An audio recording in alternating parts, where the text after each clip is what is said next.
But I remind members to ensure the volume on all tablet devices is off, and the quickest way to do that is function on F8. And if members would declare any relevant financial or other interests in relation to today's business. I could remind members, those in the public gallery, that electronic devices should be turned to airplane mode and put on silent or turned off when they're in the committee room. The meeting will be on camera. There are no members of the public at the moment.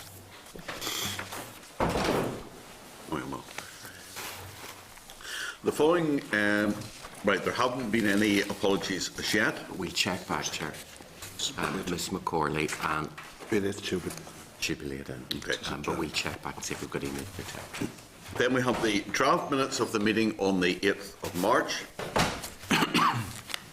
Could I refer members to page 4 of the tabled pack for the minutes of the meeting on 8th of March? And this has been provided in hard copy. Well, this is a hard copy on the table. Great. Okay.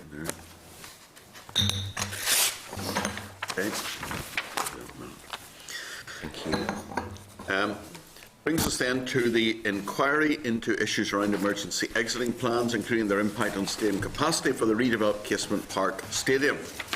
And referring members to the Clerk's memo, which is at page 6 of the pack. Referring members to the Hansard of Mr May's previous evidence session with the committee on the 4th of June 2015 at page 7 in the pack. And also then point 3.3 there, referring members to the Hansard of the Minister's evidence session with the committee on 3rd of March 2016, which is at page 35 in the pack. I remind members the committee agreed to bring forward previous declarations of interest with respect to the inquiry. However, if there are any new declarations that need to be made, these should be articulated.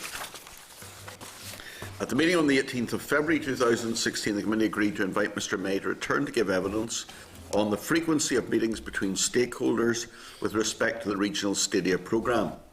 During his previous evidence session on the 4th of June 2015, Mr May stated that he would have received very regular updates from the programmes team and the senior responsible owner, often on a very informal basis. Welcome to the meeting this morning, Peter May, the former Permanent Secretary in DCAL, currently the Permanent Secretary in DRD. If he wishes to, if I won't there, make any declaration of any financial or other interests with respect to the inquiry, but no. I have none. No, thank you. We'll invite him in a moment to make an opening statement, and then after that, members will have the opportunity to ask questions. And the focus, Peter, seems to be around that issue that I mentioned there of when you'd said we would receive very regular updates from the programme team and the senior responsible owner, often on a very informal basis, is to get a better understanding, which we found very, very difficult, around how this worked or didn't work, the nature of communication and how information was passed up and down within the system. Thank you. Okay, that's fine. Thank you. I'm appearing again before you in response to your request. For the committee's benefit, I'll be very brief, but I'll rehearse my role in the Stadia programme. I was in post as Interim Permanent Secretary in DCAL from May 2013 to November 2014. The Stadia programme had 3 levels of governance. Firstly, each stadium had its own project board. I did not attend those meetings. Secondly, there was a programme board looking at all 3 stadia, chaired by the SRO, which during my time was Cynthia Smith, which I did attend. And thirdly, there was a sponsor group for the 3 stadia, which I attended, and when the Minister could not attend, I chaired those meetings. In addition to the 2 formal meetings I attended described above, I would have had a series of informal conversations with the programme director and or programme manager in between. And the committee's asked me to appear to talk about the nature and substance of those update meetings. The purpose of those updates was to keep me informed of developments and to allow me to test whether there are areas where I could make an additional contribution or to understand if there are issues facing the programme. I would have sat down formally with the team at the time the funding agreements were being put in place for each of the governing bodies for the individual stadia, and gone through in some detail the list of conditions that needed to be met, either in advance of governing bodies being able to draw down funding or subsequently. The meetings were often organised, to call them meetings actually would to create, suggest a formality. It was actually really just that people would, I would call down or one of the individuals would call up just to give me a sense of what was going on a fairly regular basis. I want to be clear that the ways I engage with the team do not alter any of my previous evidence, but if there are questions, I'm happy to respond to them. Over to the committee. Okay. We were given very helpfully a diagram at one point. Maybe if we could pass. Thank you. 1, 2, 3, 4 there. Around those off there and a couple there. Right, that's you spare ones here. Oh, it's right. Okay. Give it away. Thank you. Oh no, we are. Yes. Thank you. The Stadium Programme SRO, Senior Responsible Owner, Yes. would have been? Cynthia Smith during my time. It had been Yes. Rosalie Flanagan previously. Okay. And you said there, I would have received very, very regular updates from the programme team and the Senior Responsible Owner, often on a very informal basis. How often would the Stadium Programme Board have met? I think it met around quarterly. You've got the minutes of the meetings. Essentially the programme board and the sponsor board both met on a cycle which was approximately quarterly, I think. I can't remember all of the details. You were there from May 2013 to November 2014, so about a Correct. year and a half. 18 months, yeah. During that time, was the issue of emergency exiting on the agenda? Was it reported to you by the SRO that it was, either formally or informally, that there was an issue there? Well, the answer to that is yes, and I gave evidence fairly fully in June around the nature of how that issue was being addressed.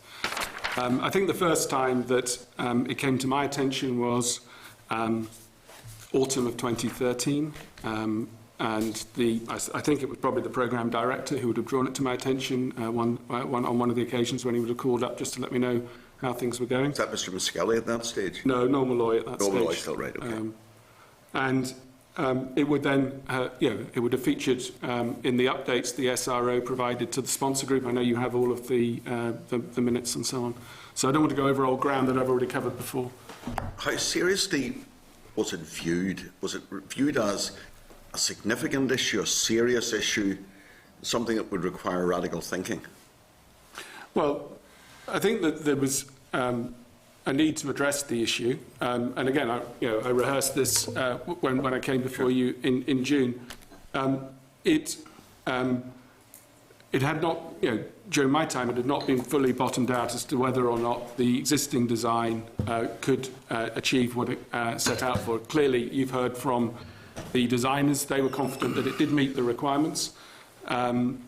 And we took a good deal of assurance, given their reputation and background and knowledge and the number of stadia they built of that scale. This was the first stadia of that scale that we were seeking to build in Northern Ireland.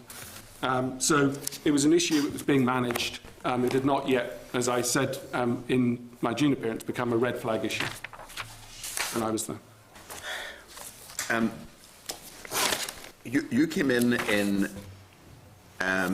just in regard to on informal basis, so there would have been conversations that might not necessarily have been noted or put into a diary. They would never have been minuted or in a diary. It would literally have been, call into the office. Well, we were on 2 different floors, so I might have called down and said, what's happening with something. I mean, I think it's important to remember that the programme was overseeing 3 stadia. Each were at different stages. There were a range of big issues that were facing the programme at any given time.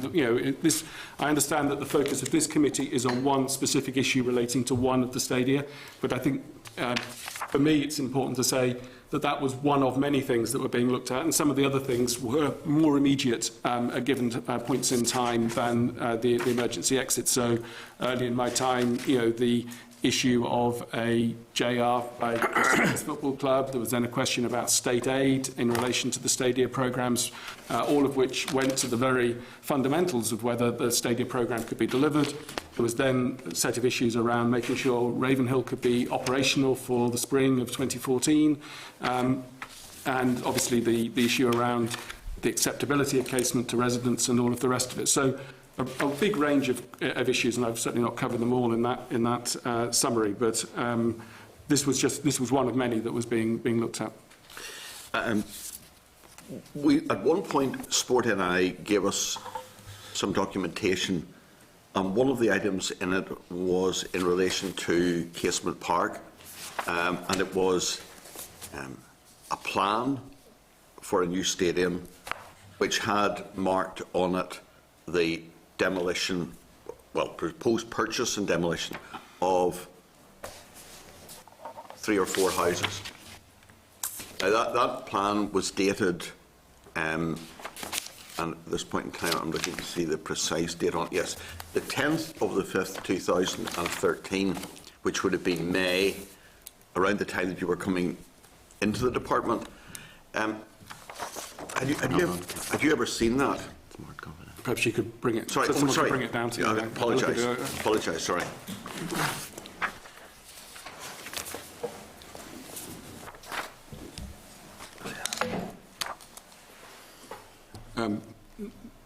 No, I haven't seen that diagram before. But what I did say in June. Immediately before I appeared in June, Nick Harkness had appeared for Sport NI, and he'd talked about the fact that a range of options were being looked at, a long list of options. You could reduce the capacity, you could widen the exits primarily by knocking down houses, or you could move elsewhere. It is just a long list of options, some of which will be unpalatable to a range of people for a range of reasons. And I certainly referenced that in the evidence I gave, yes. Where I talked about him drawing out Nick Harkness drawing out some of the elements, whether it's possible or sensible to widen some of the exits, to produce a strip of ground along gardens. So I was aware that a range of options were being considered, but to be clear, during my time, there was one lead option, and that was the option based on the application for planning that was submitted. So the fact that there was some secondary work being done in the background looking at contingencies is to me a sign that those involved in the programme, and obviously if it's fundamentally a design issue rather than anything else, it's about whether the design can be made compliant with the requirements, we're doing so in a professional way, and you would expect any programme to look at necessary contingencies in the event that they become. But we have not got to the point where I don't believe there was one option, as that suggests. I think there was a range of different things being looked at. If we got to the point where one of those options looked like it was going to be necessary or it was the only way in which we could achieve something, then obviously that would have been elevated and then become something that was discussed at a more senior level. Apart from demolition, though, what would the other options have been in terms of providing adequate emergency exiting?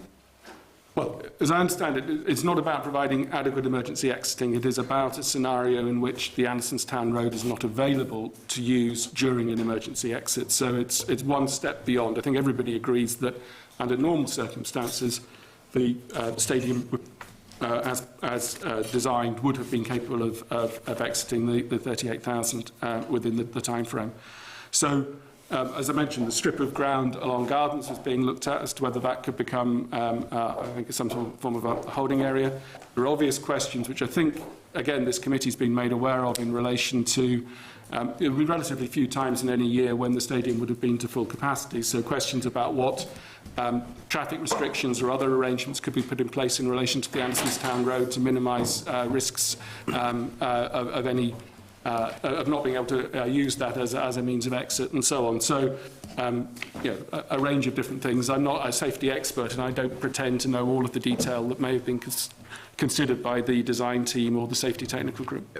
You mentioned there another option, which would be to purchase parts of the gardens of all of the houses around the stadium and then provide a circulation space around it. So those are two options: demolition or purchasing parts of gardens.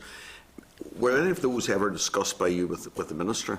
Again, I answered the question around emergency exiting more generally in June, and the answer has not changed. There was no discussion I recall with the Minister on that. Would it not have been important, though, to let the Minister know that, if she didn't know, that there were serious considerations being given to options such as purchasing gardens or demolishing houses? Well, as I said, if we got to the point where it was clear that there was even one clear alternative that was becoming cemented, then yes, that's absolutely the point at which you'd elevate it. But we didn't get to that point. Certainly, I hadn't gone through the detail with the team, as is evident. I hadn't seen particular drawings or whatever. I just knew that some work was being done on a contingency basis. There was a permanent secretary who once said to me, "No surprises. That's the key to good government." And yet, that demands that, or requires that information be disseminated widely so that everybody knows what is going on. Yep.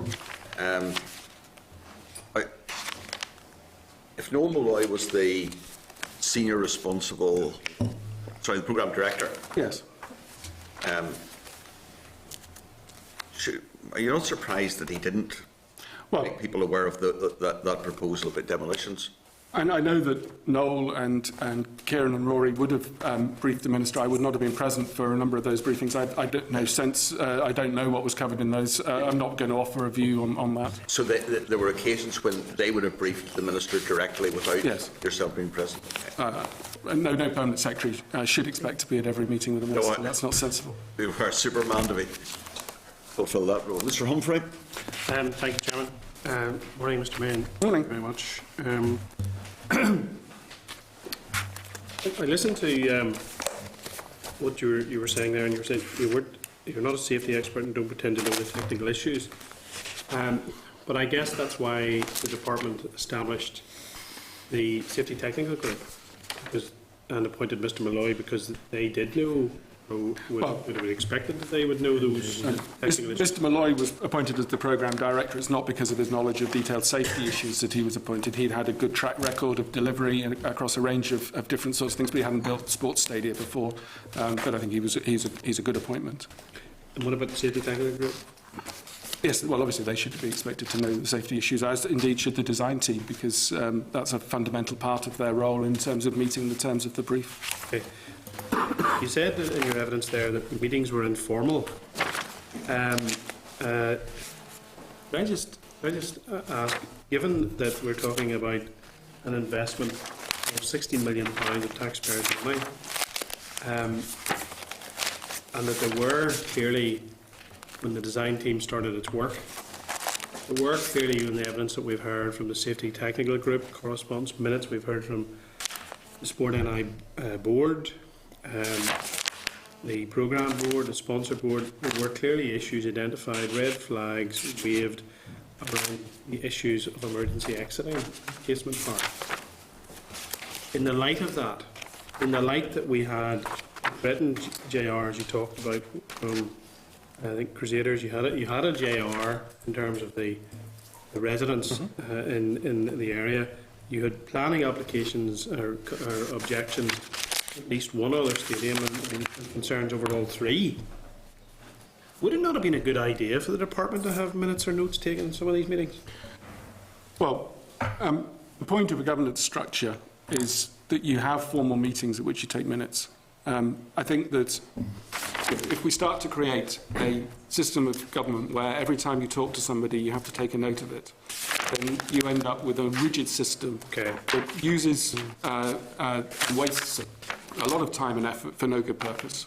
And we have to think about the sort of public service we're trying to create here, which is one, in my view, that needs to be able to focus on dealing with difficult issues, tackling things that have not necessarily been done before in a way that encourages the management of risk, not the avoidance of risk, because otherwise we end up in a situation where we never do anything because we are too busy making sure that there's a note somewhere that covers our backs as to what's going on. So if there had been substantive decisions to be taken, they would need to have been elevated to the formal mechanisms there, the programme board and the sponsor board, in order to take those decisions, or indeed the project board for the individual stadia. The idea that every conversation I have with a colleague should be minuted is not one that I would accept. And I would just come back, you said that red flags have been raised. It's been a fundamental part of my evidence that I did not see a red flag as having been raised on this issue. I saw it as an issue that was being addressed and managed through the process. It had not yet been resolved by the time I left the department. But ultimately, the judicial review clearly showed that it wasn't being addressed. I don't know that the judicial review did show that. I don't think the judicial review related to the safety issue from recollection. Well, but with respect, I'm talking about, I haven't mentioned the safety issue, I'm talking about the issue, and surely there would be red lights, blue lights, red flags, whatever, raised around a range of issues by the design team, and not just around Casement Park either, because I remember watching the media closely around these three stadia, and there were issues with the other two, not as big, and ultimately not as prohibitive in terms of taking the thing forward, but there were issues. And I mean, you talk about, about the public service and governments and dealing with issues and avoidance of risk. I want the public service and government here to be open, transparent, and accountable, Mr. May.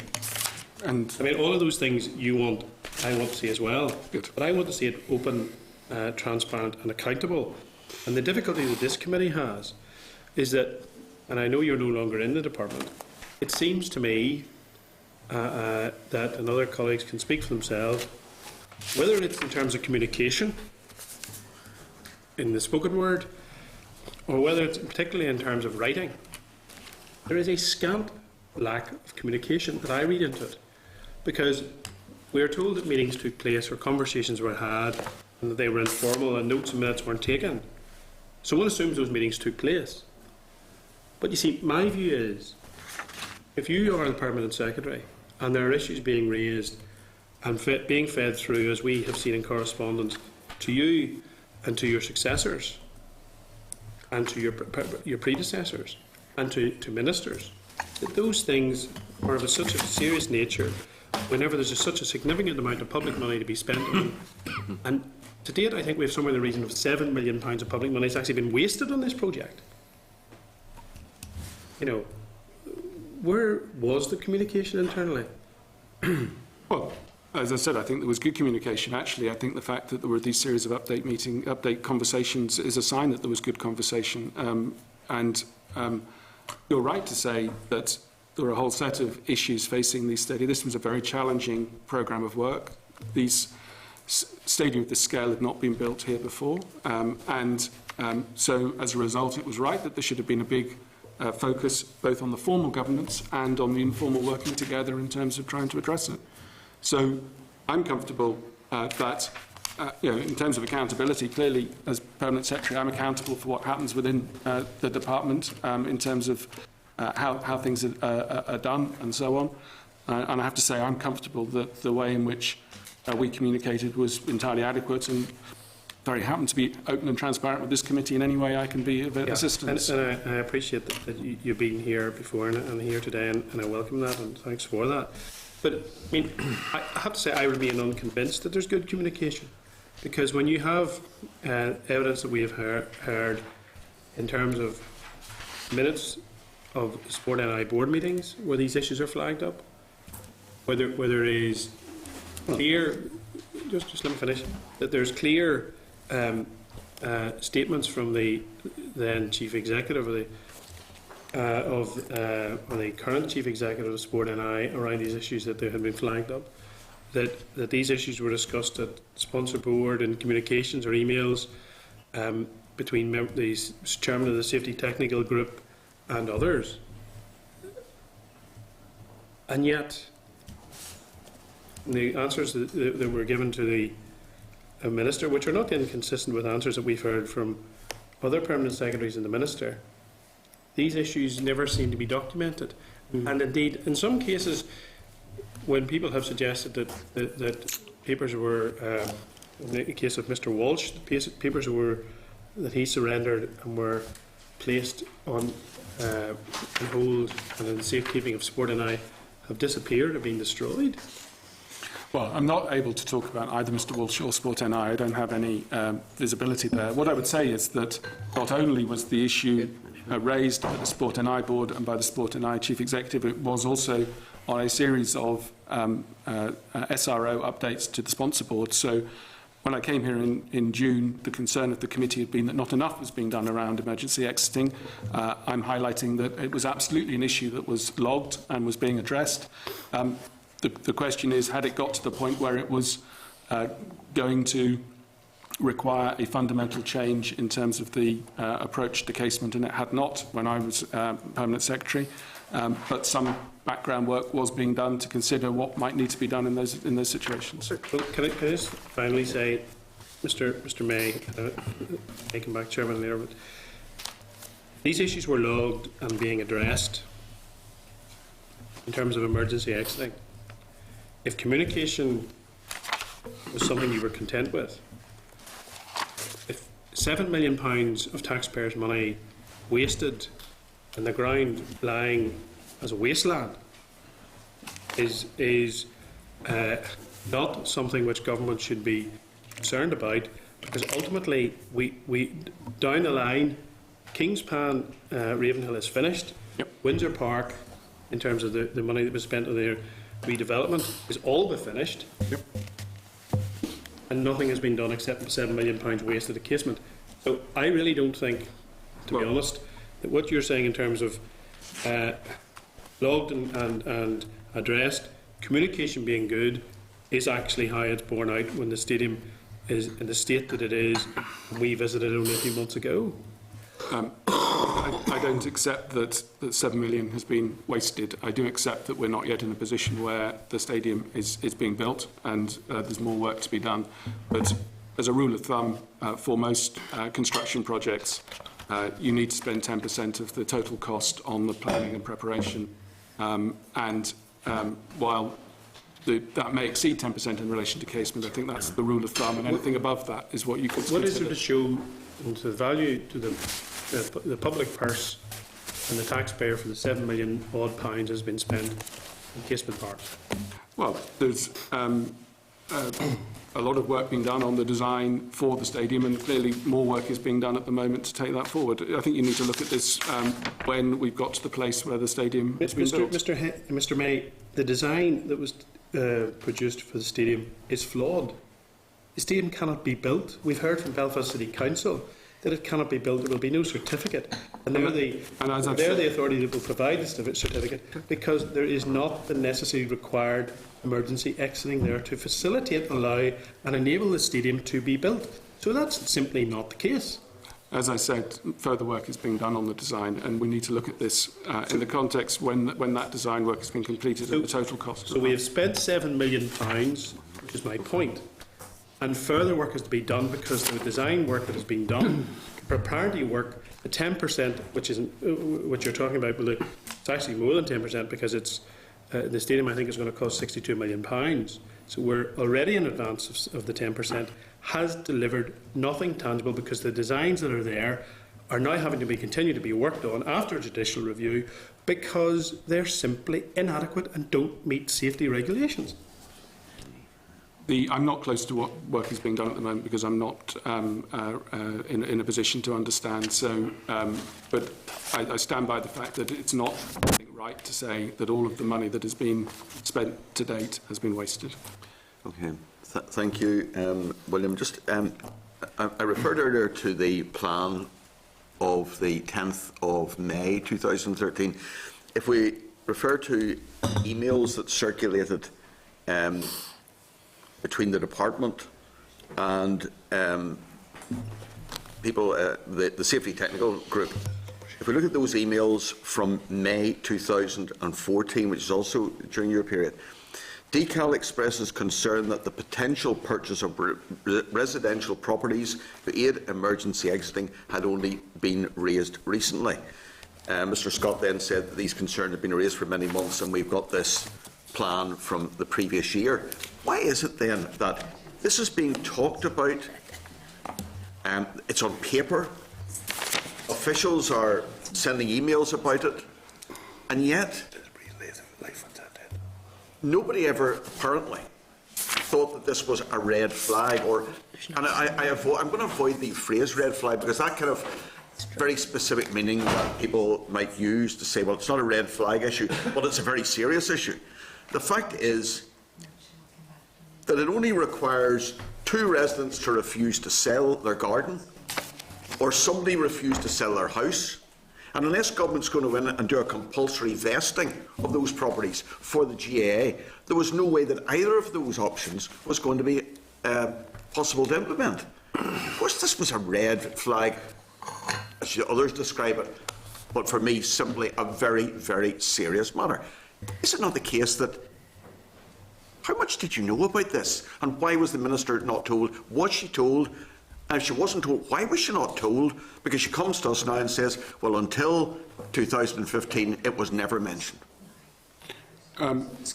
Well, we're at risk of going over ground I've already attempted to cover here, I think. Let's get clarity around it, yeah.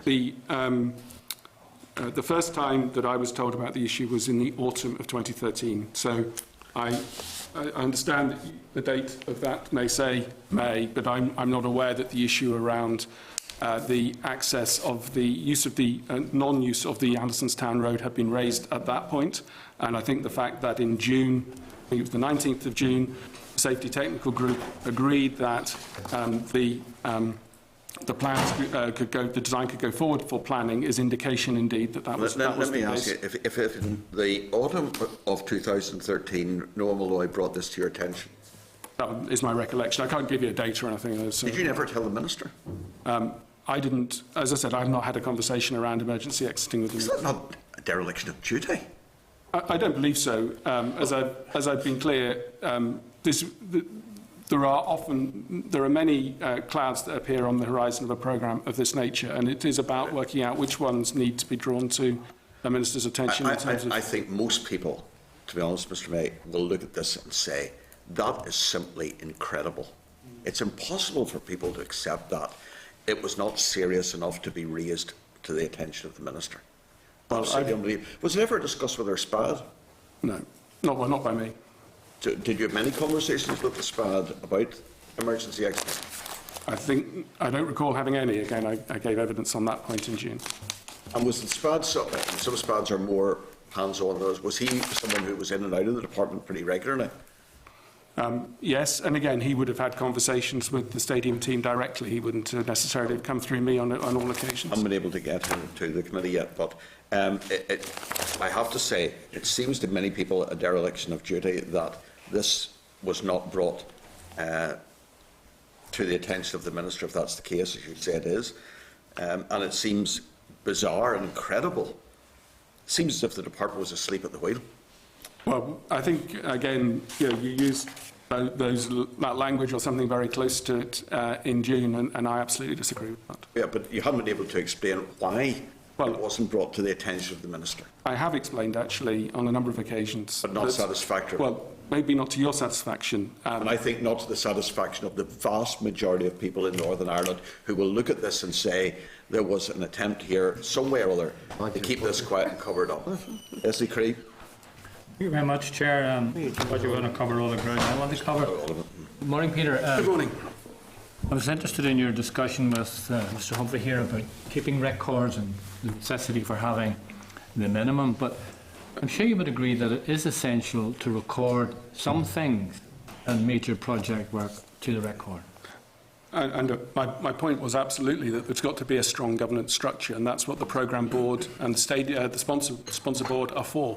To provide that record of decisions that need to be taken, of the issues that the board has considered and addressed. And in addition to that, there are a whole series of emails, many of which, well, all of which I imagine this committee now has, to show that this was not in any sense it was not in the, what I should clarify and want to make clear to the committee, that by having informal conversations, this is not an attempt to avoid any minuting of or recording of what's going on. It's more just a way of keeping in touch with the work of the department. And I'm slightly bemused that that's not something people would recognise. Well, you probably know, I think everyone probably knows now, we've been able to find very little on the record. Full stop. We know that minutes or notes were taken, contemporaneous notes, and quite a lot of them apparently were shredded. I don't know whether was that a policy then to keep notes for a limited period and then shred them.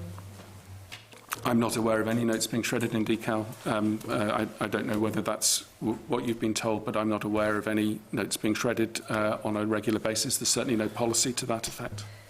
There's a whole plethora of emails appeared in the paper yesterday. Don't know whether you saw them or not. Yes, I think they're all in front of the committee already, weren't they? Well, it's interesting that they're all appearing now, but would you not agree that some of us quite clearly highlight a concern that major exiting was not on the agenda? Wasn't been given. I wouldn't mind seeing the minutes, the notes again. I don't have them with me, but as I recall, there were three particular pieces of paper, weren't there, referred to. Well, there's 13 in this, and some of them are from the safety group to Carl Southern. Right. Quite clearly flagging up that that issue had not yet been addressed.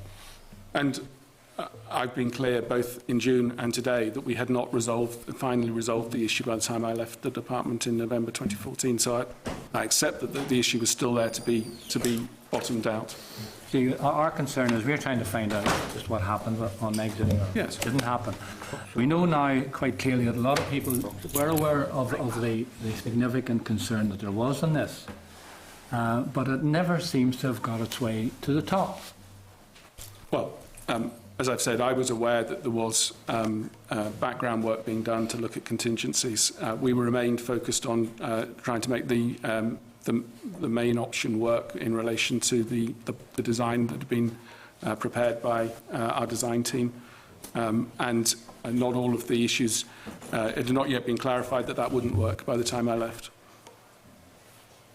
Peter, well, would it be unfair to say that there was a culture in the department of no negative ways with respect to Casement Park project? Sort all the problems out. Just get on with it.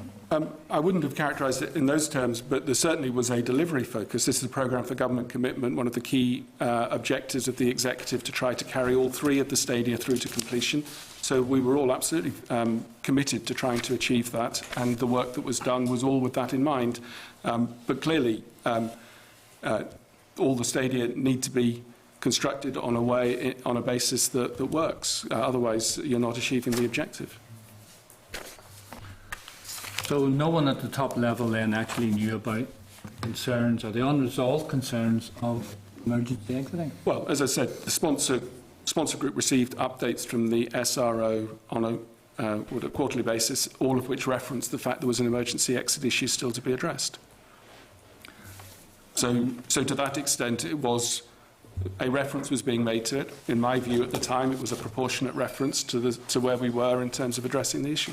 Okay, so when the planning application was when it was finalised and about to be put in, was there no checklist to say, can this be a problem, exiting still not being addressed at this point in time? Well, and again, you've heard evidence from various members of the programme team who've explained that there was a triple lock. The safety technical group needed to sign off at the point when we sought planning permission, at the point before pre-construction, before the construction notice was issued, and then after construction, before the operation of the stadium. So to that extent, absolutely. And on the 19th of June, we secured the safety technical group sign-off to go to planning, and that's what happened. Well, that's my understanding of it. It's not. That's not the case.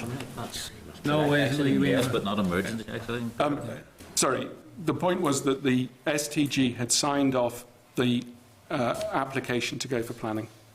The issue around emergency exiting, particularly the non-use of the Andersonstown Roads, is, in my understanding, not raised until the autumn of 2013.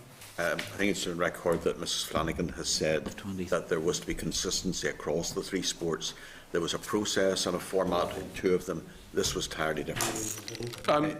In each case, the safety technical group, I think, hadn't been necessarily, I don't think was actually operational in that form for Ravenhill. But there was a formal sign-off by safety experts in respect of all three stadia, and which, in my view, was similar in nature. I think our evidence is to the contrary on that. One last point, Peter. It seems, again, with the benefit of hindsight, that with the numbers anticipated in Casement Park, there wasn't going to be a snowball's chance of actually getting that passed without having safety clearance on the exiting procedure. Is that not at least a little bit negligent on the department? As I've said, the next point at which the SDG sign-off would have been needed would be for the pre-construction stage, for the construction notice to issue. And absolutely, it would have needed to have been resolved for that issue, for that time. Though it's quite possible that any requirements that would have been highlighted at that stage would have meant reconstruction. Well, if there needed to be any adaptation to the design, clearly there would have had to be a resubmission to planning on that basis. Would common sense not dictate that get it right first time? And every effort was being made. As you've heard from the design team, that they believe strongly that the design was compliant with what was required. And yet it was not in accordance with the Green and Red books. Well, I think that I'm not an expert on the Green and Red books, so it's probably best if I don't enter that territory. We're kind of we're going far and wide here, Chairman. I came to answer on a specific issue. I've done my best to prepare on that issue. I've done some further research, but I don't claim to have gone over all of the evidence that this committee has received in relation to the Green and Red Book. Okay, Peter, thanks. We'll leave it there. Okay. David Hilditch. Thanks, Chair. I think Mr. Cree had touched upon it there. It's this sort of period where there seems to be a lack of understanding, I think, between what was exiting and emergency exiting, and I think it was particularly compounded from what we can see and discovered through his emails and that basically when you seemed to, Peter, have a degree of confidence that there was discussions going on, actually nobody was talking to the STG at all, and they were being sidelined, and the frustration came out then when the whistleblower came forward, and the planning application had been submitted without potentially the physical changes that the STG may have recommended, which could have actually meant it going back to planning again, even if it was just for amendments. So that in itself tells me as a lay person that something was not right within the department and how it was dealt with. You say the STG wasn't being engaged with, but I'm not sure that that's right. From my recollection, I think, again, Carl Sutton and Kieran McGurk, when they came before the committee, set out a number of occasions on which they had engagement with the STG in the autumn of 2013.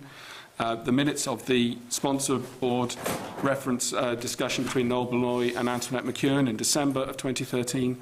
Certainly in March of 2014, Antoinette and I exchanged emails, and I answered some questions around that in my last appearance, which all referenced how the safety technical group could make sure it was properly embedded in the structures. And in July of 2014, I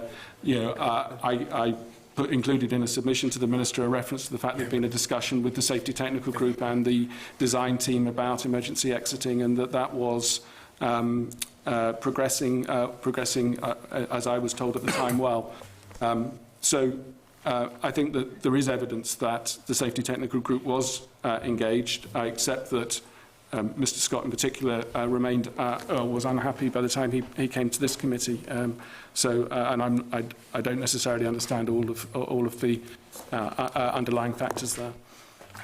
But do you now fear that perhaps yourself as Permanent Secretary was being kept out of the loop and maybe not being told the factual position by some people?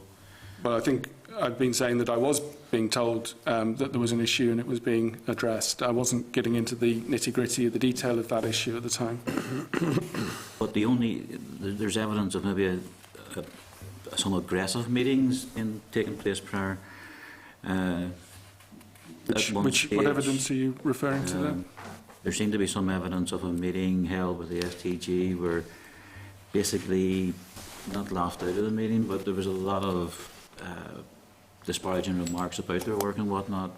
But the bottom line is, when the issue did come, the STG, the programme manager and the design team, they just failed to get them into the room to talk about the problem. Knowing this was a government goal to get this over the line, people just didn't seem to be pulling in the right direction. I mean, I think there was some frustration, probably on all sides. Frustration initially that this issue around the Ensignstown Road appeared to be raised very late in the day, well after the application for planning. So I understand that, but I think there were a lot of efforts to try to draw people together, and they were ongoing during my time in the department. Yeah, but again, there's an email shows us that Carl Southern was seeking information so it would allay the minister's fears. And I think it was April 13 that if the Andersonstown Road was closed, there was issues. I don't think that the email refers to the Andersonstown Road issue was not raised. In my view, my recollection is that was not raised until the autumn of 2013. The emergency exiting is entirely. There's an issue about how you get people out of the stadium, which has to be met. But that particular angle, I think, was raised later in the process. But and I'm not aware of any evidence that the you chair have to has the contrary. indicated the plans that we have seen about May 13. And I understand that, and I'm a bit surprised because my understanding was that issue had not been raised at that point. But maybe they were looking at alternative designs. This was a time when the design team would have been doing its work. I'm not au fait with precisely. You can see where some of us in the committee are finding it difficult. Yes, I understand. Thank you, Chair. Okay. Rosie McCorley. Gurumai Caherley, thanks very much, Chair, and thanks very much coming today for your presentation. Can I just go back to the comment made earlier about £7 million being wasted on casement? Just for clarification, could you outline the difference, please, between casement project and the other two, Windsor and Kingspan, which made them completely different, so that £7 million which has been spent on casement isn't a waste of money? I'm not sure I entirely understand the question, but Okay, I'll just explain it further. There's been £7 million spent on casement already, and someone has said that that's a waste of money. Now, I see casement as a significantly different project because of the nature of it. So could you maybe describe why that £7 million hasn't been money wasted? well, the essence for all of the stadia is that you go through the same process of appointing a design team, of working up the design, of seeking planning permission, of undertaking any necessary works to enable the construction, and then moving into the construction phase. And the point I was making is that it's entirely normal to spend a percentage of the total budget for a major construction in advance of work starting on the ground. And that money is not being wasted. That is necessary in order to get to the point where you have confidence you're building the right thing. So that's necessary preparatory. Yes. Okay, that's what I would have thought, Okay. and I wouldn't really. And I'm not a construction expert, but others could give you more chapter events if you wanted. Yeah, and I would never consider that a waste of money. So I want to just go back to a question that, I mean, the whole issue comes up all of the time about red flag issues, when it was raised as red flag issue. And I have asked this before of different people. Whenever a project like this is underway, these are items that be on an agenda, and they are dealt with as a matter of course as the project runs along in its process. So it's normal that they will be discussed, but we've also been told that in the course of working through the project that those issues will be addressed.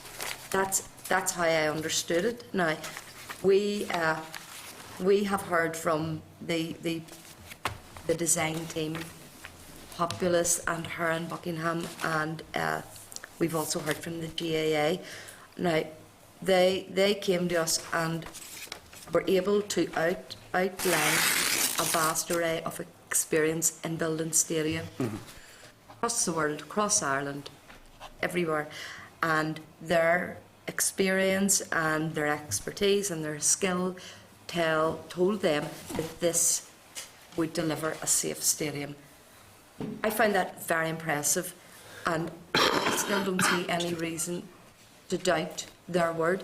They are the ultimate experts in this. So, if they were saying that, would you have been of the view that if people with that expertise were saying that would be safe enough to accept that they knew what they were doing? Well, yeah, obviously you place reliance on people with expertise and experience of building stadia, but equally, it's important that each of the stadia goes through the proper process in relation to safety certificate sign-off and so on. So there was a need to reconcile or resolve the issue that had been raised, and to make sure that we could proceed to construct the stadium. Yeah, I mean, that's it. I mean, I've said a lot of this before, and I also heard the chair saying that the vast majority of people in the north have got concerns about how this process has been undertaken and doubts and stuff. I'm not your exact words, so I stand to be corrected, but I think what he was saying was that the vast majority of people in the north think that there was something wrong about this process. I live in West Belfast. The vast majority of people there want this to proceed. They want a safe stadium. They want this investment to come into our community. That's what I know. I know because I live there. I've talked to a lot of people. I've had lots of feedback. That's what I can say about the vast majority of people. Well, I think that's true of all three of the stadia. They're game changers in terms of sport in Northern Ireland, in terms of the facilities that are available to people, both for the professional sporting activity and in the case of GAA, amateur sporting activity, but also in relation to there being community facilities for use by the community. And Kingspan Stadium, I think, is a beacon in that sense, in terms of the education and heritage centre that's been established there, and there are huge opportunities, there's no doubt. And so, I think it remains all of our hopes that all three stadia will be completed and completed as quickly as possible. Surely. And in terms of community benefits, can you give us some information about the extra benefits that actually come to communities as a result of a project like this being placed in? I'm not sure if you have that. Well, you're bringing me into territory that is buried probably somewhere fairly deep I mean, certainly there was a big focus on community benefits, both in terms of the opportunities to the communities in the direct vicinity of the stadia, but also to using all three stadia as a regional facility, which was open to much more widely, and as an opportunity there for the community to benefit from that investment in sport, as well as I've explained, for the main events themselves that might be hosted in the stadia. Of course, in addition, in relation to construction and so on, opportunities in terms of employment, in terms of apprenticeships, in terms of all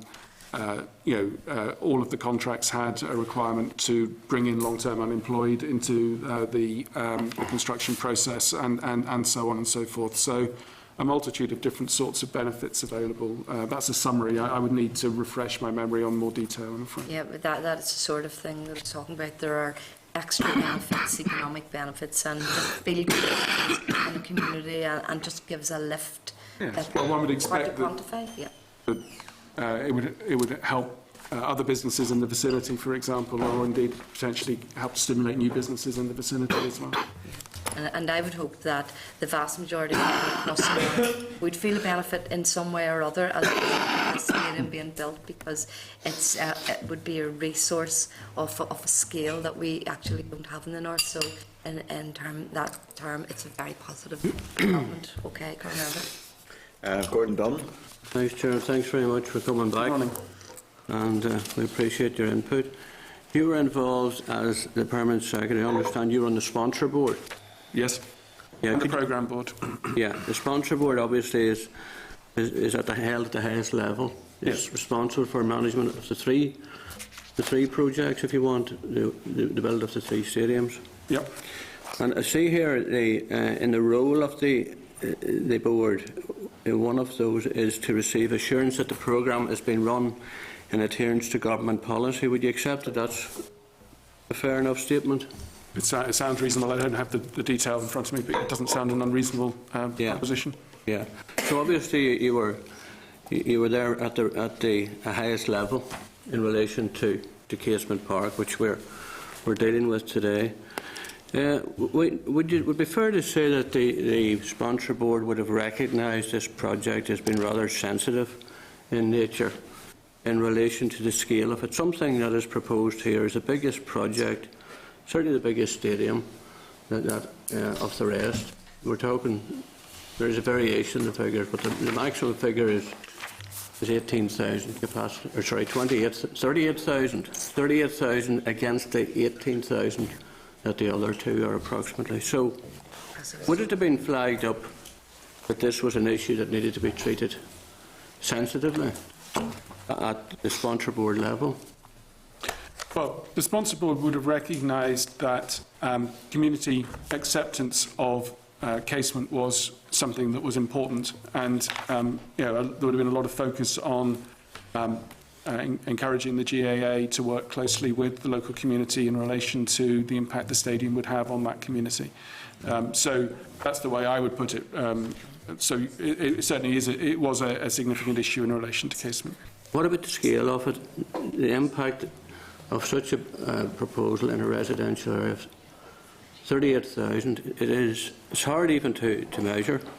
I understand the Odyssey, which has a serious impact on traffic in the east of the province, in the east of the city, is around 11,000. But here we're talking about 38,000. Surely that would have been a risk that would have been flagged up even at sponsor board level, and something that needed to be managed. Well, you're absolutely right that there's a big set of issues about the operation of a stadium of that size, and I know there were conversations between the programme team and the GAA about the desirability of appointing a manager for the stadium at an early stage to allow, in other words, before construction, in order to allow those plans to be developed, and also a whole range of traffic management and other issues that would need to be addressed in terms of enabling people to get safely to and from the stadium, if that's what you mean. You have to remember that there had been, the old casement had a safety limit, I think, of 32,000 from memory. So this was an increase, but it wasn't. It was a scaled increase rather than starting from 18, as it were. But it's a completely different design. It is a different design, Totally. but that doesn't affect the. You were talking about how you get to and from the stadium and the traffic management impact. And so on. So I'm just referencing that. But the whole impact of that, into a community, a huge new structure, 38,000, and where do you park 15,000 vehicles on a Sunday afternoon when they arrive there? All of those issues needed to be addressed, and obviously they weren't properly addressed when it went to court. It was thrown out because of issues like that. Because of the lack of consultation, the lack of evidence in relation to traffic management, and the lack of real consultation with local residents. I don't think it was around issues around car parking and so on. Well, it was part of it. Traffic management was part of it. Well, the traffic management would be something that needs to be addressed fully in relation to the stadium. Needs to be addressed. Yeah. In order for it to work effectively. Okay. Right, moving on. Yes, in relation to the safety technical group, the planning permission was submitted during your time. Is that correct? It was submitted in June of 2013. Yeah. You were in post. I was. Yeah, and you were heading up the project, really. Well, for the I have overall responsibility for what happens in the department. The senior responsible owner was Cynthia Smith, but yes, I'm happy to take responsibility. So you have mentioned the fact that you recognise there were a number of issues to be finalised to meet the requirements you talked about. Well, I think what I said was that we had the approval and clearances that I believe we had the approval and clearances we needed to submit the planning application in June of 2013. But would you accept that the emergency exiting, the issue of the emergency exiting was not signed off by the Safety Technical Group prior to submitting the submission of the planning plans to the DOE? I don't have the email that was sent by the Safety Technical Group in June 2013, but my reading, when I did read it, was that was saying that there was sufficient to enable us to proceed to planning. But the And I emergency... do have it here. Let me just see if I can...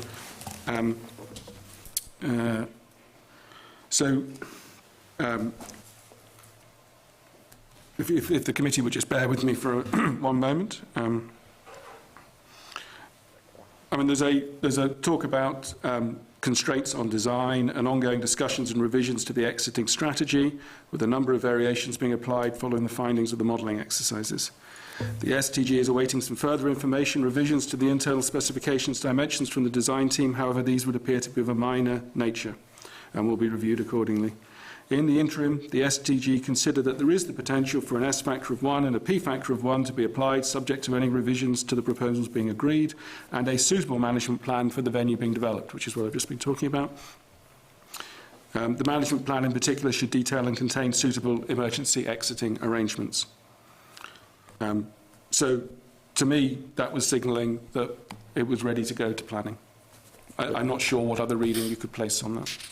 Our understanding that the emergency exiting, we're not talking about normal exiting, but the emergency exiting plan was not signed off by the... And it says the management plan in particular should detail and contain suitable emergency exiting arrangements. Suitable. Yes. Suitable. So it's saying that they consider there's the potential for the S factor of 1 and P factor of 1, which is what is needed in order to proceed to the planning phase. And then it's saying the management plan needs to be developed and that needs to cover the emergency exiting arrangements. At that time, as I said, the issue around the Ansonstown Road had not, to my mind, to my knowledge, been raised. Well, we have had numerous evidence here by many genuine people, and they are genuine people, to the contrary. I accept that different people have offered you different evidence. I'm offering you my recollections. Well, in relation to control of documentation, and obviously someone as permanent secretary, what would be your understanding of the department's policy in relation to retention of documents relating to such a major project at £70 million spend? I take it there is a policy on retention of documents. You would be very familiar with it, obviously, as a leader. The policy on retention of documents is, what's needed for the public record should be retained. What is the policy? Well, I don't have the detailed policy with me, but there is a detailed policy around the retention of documents and indeed when documents can be disposed of. Yes. I'm not aware, as I answered already, and I'm not clear what is being adverted to, because someone asked about what Sport NI had done with their documentation, and I'm not familiar with Sport NI's role in regard to documentation, but I'm not aware of documents within DECAL having not been retained. If there is evidence to that, well, of course you can... You talked earlier about there were no minutes taken of several meetings and communications. No, well, I think what I said was that to call them meetings would be to overstate them. They were you would call by and have a chat with somebody. That's not a meeting, and you wouldn't expect to take a note. Is that the way government departments work? Is that the way we do business?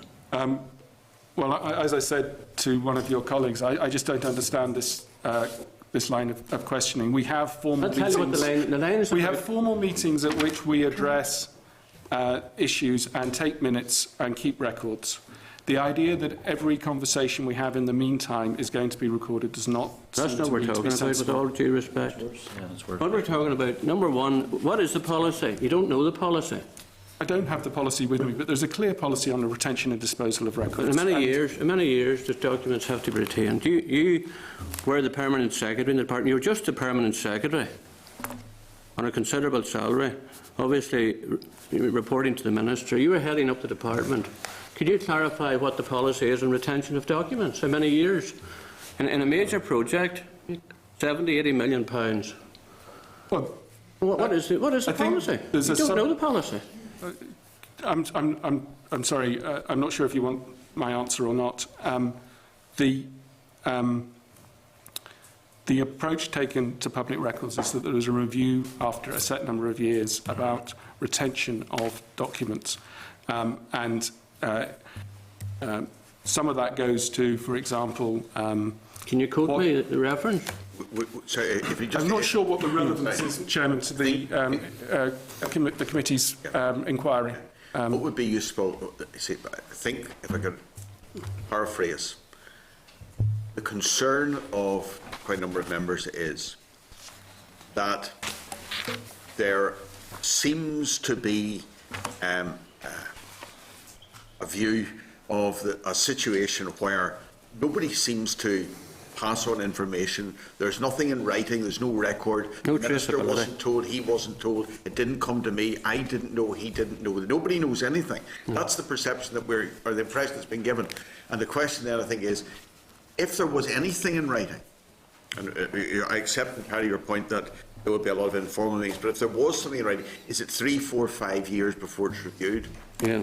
Well, There's a, I think that there's, and if I send, there's an email policy within the civil service where you send emails, and what happens automatically after 3 months, if you have not saved those emails into a document management system, those emails are deleted. So to that extent, you lose the sight of the email after 3 months. So there's a focus on all of us to make sure that we retain documents through the document management system that are of relevance. But there are all sorts of exchanges that happen by email that are not considered to be necessary to retain. Otherwise, you'd end up with a system that covers absolutely everything. I think I come back to the point.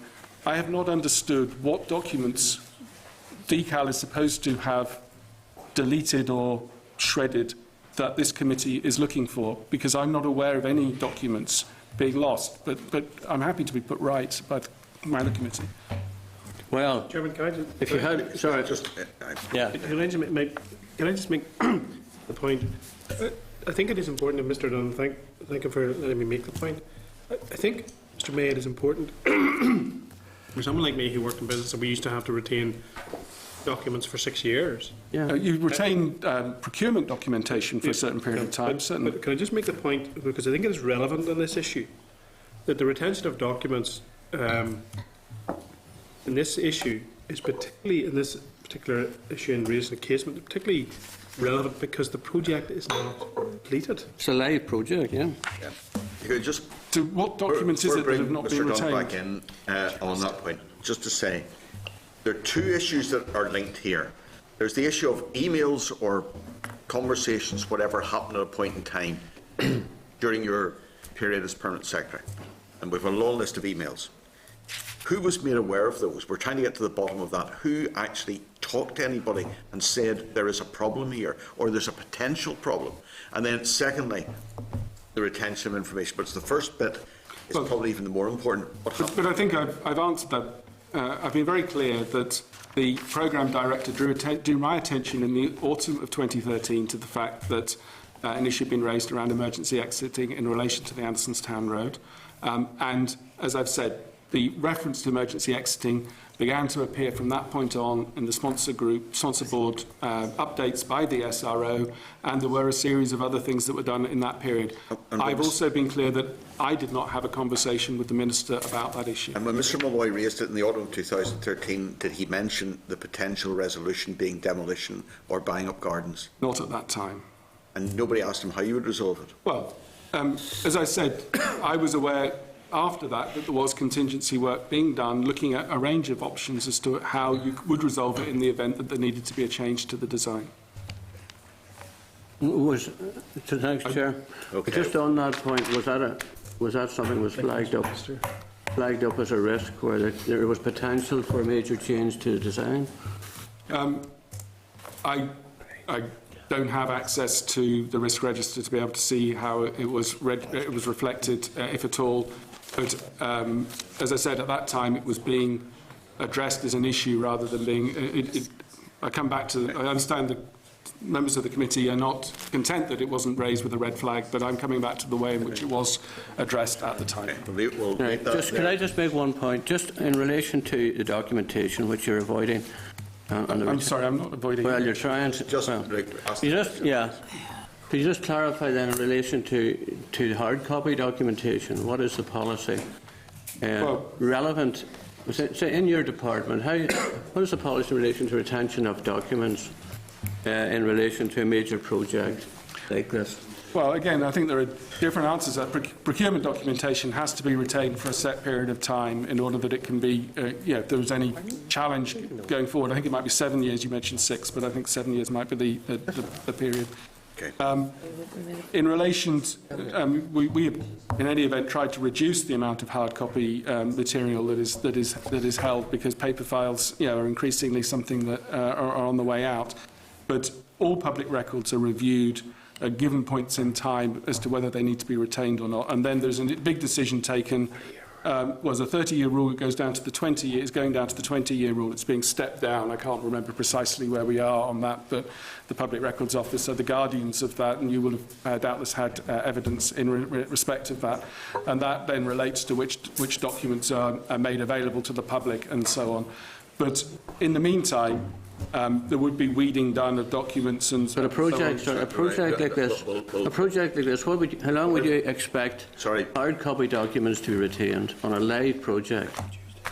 As I said, in many cases there would not be hard copy documents because so much is now done. It's obviously a lot of went missing. Okay, well, how do you reach that conclusion? Because we've had evidence week in and week out here from genuine people that documentation has not been made available, and you've said yourself a lot of the documentation has not been available after 3 months in soft copy. Thank you.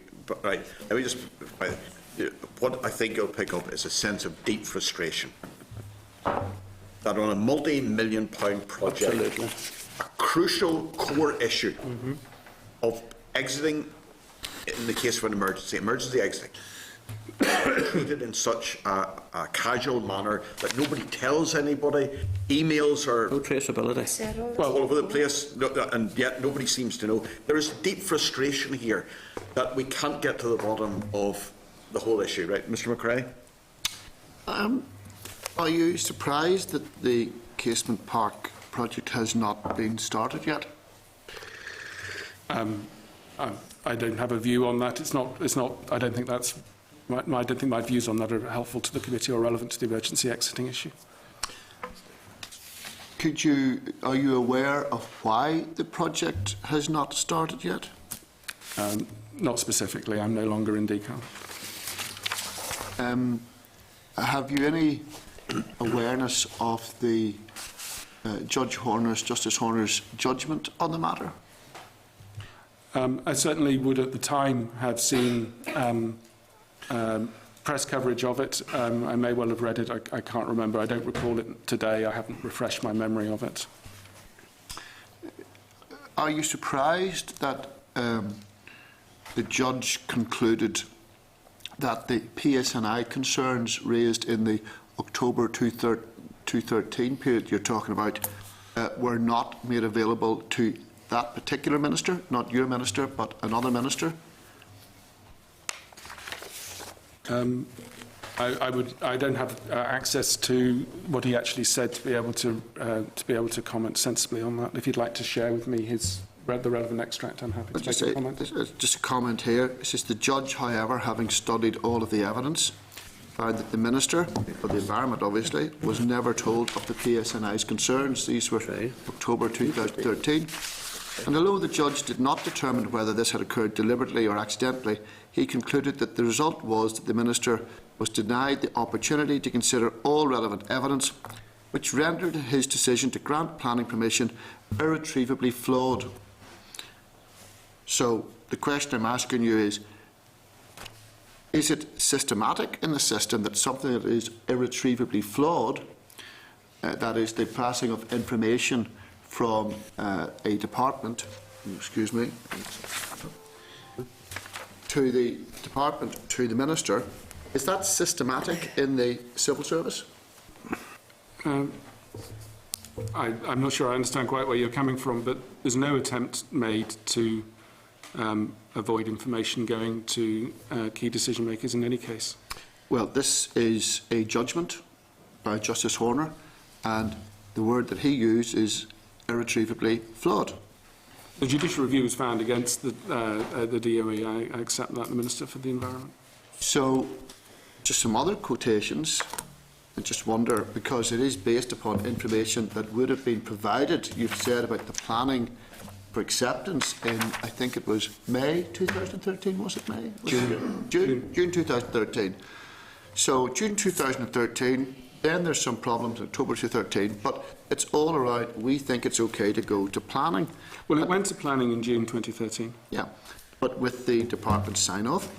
But the Justice said, Mr. Joyner said, considered the approach adopted by the department to be fundamentally flawed, and said this was both an inadequate and unlawful approach, and it means that likely significant effects of full capacity attendances at the ground were not and could not be addressed adequately. Now, that's based upon the planning information that you are providing to the system. And I've just said it's the GAA's planning application, to be clear. It's not the department's planning application. They needed our approval to proceed. To be clear, Voice the we hand. got extensive commentary about the sign-off and the step across, but I hadn't quite finished, and I will let you speak. I'm just telling you, we were told that there were different key stages, and that the signing off to go for planning would require a departmental sign-off. That was obtained. That was the email I think you were referring to. Without that email, it would not have gone to planning. Am I correct? You are correct. It is also correct to say it is the GAA's planning application. But in terms of the authorisation, given that there is a significant expenditure of public monies, and we were assured that no reckless application for planning could be made, that the department had oversight, what I'm saying to you is the judge determined, and it is fairly strong language. Now, I know it moves from DCAL to DOE, but it is fairly strong when it says both an inadequate and unlawful approach. It meant that the likely significant effects of full capacity attendance were not and could not be adequately assessed.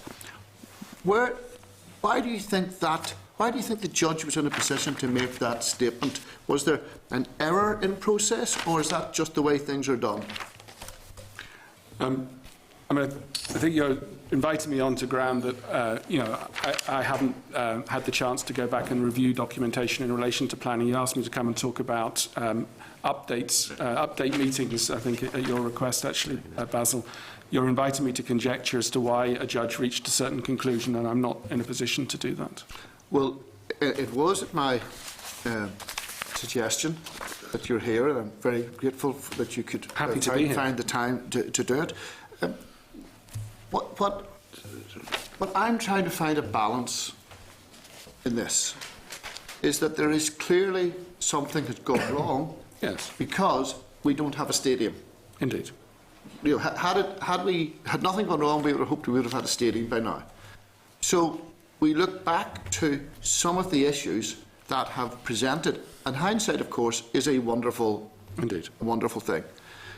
It strikes me, and that email that you referred to, you'll see in the Hansard, I was quite amazed that I think the sign-off, you might be able to help me here, but the sign-off was at what time in the morning? The email was sent at 10:46. 10:46, and then it was approved by whoever it was sent to by, is it on that? I think it was 4 o'clock, I think it was 2 o'clock. Yes. And the application for planning was the same day from the GAA. So everything happened in one day, and I wonder if that gives adequate time for reflection about what did this mean. It just seemed to me to be undue haste. Well, I don't agree with that. I think that it's clear that a number of things need to be in place in order to put a planning application in. This must have been the last of those. Once all of the necessary steps have been taken, then why would we choose to delay the application? Well, you see, I might have accepted that as an acceptable answer if everything had gone to plan. Oh, right, okay. So it would be good to do it quickly if it works. Well, regrettably, I think that is the reality in the world. That I don't think that people set off to do things poorly. They set off to do things in an efficient, effective manner. But we learn by experience, and some things you learn by having made a mistake. And I think the question I would ask is, if we had taken days, weeks or months to assess what we had received, would we have reached a different conclusion? Because I've already said on a number of occasions the specific issue that before this committee, which is around the Andersonstown Road not being available for an emergency exit, was not, in my view, raised until the autumn of 2013. So it was not on the table in June. So it's not clear to me how we could have reached a different conclusion in relation to the planning application. Well, I think it should have been on the table.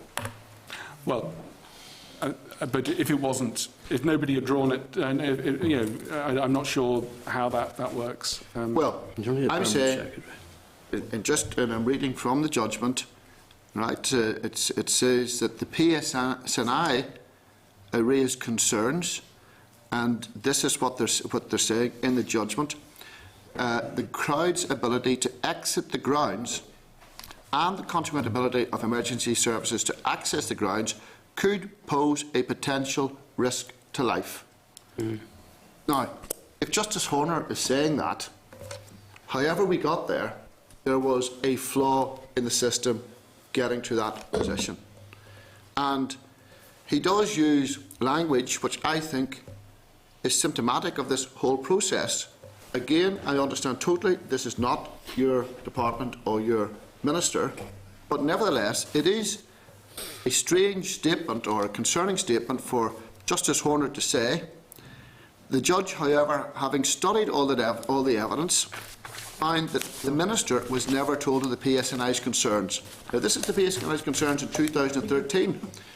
Maybe they should have been before, but they weren't. But they certainly were known in 2013.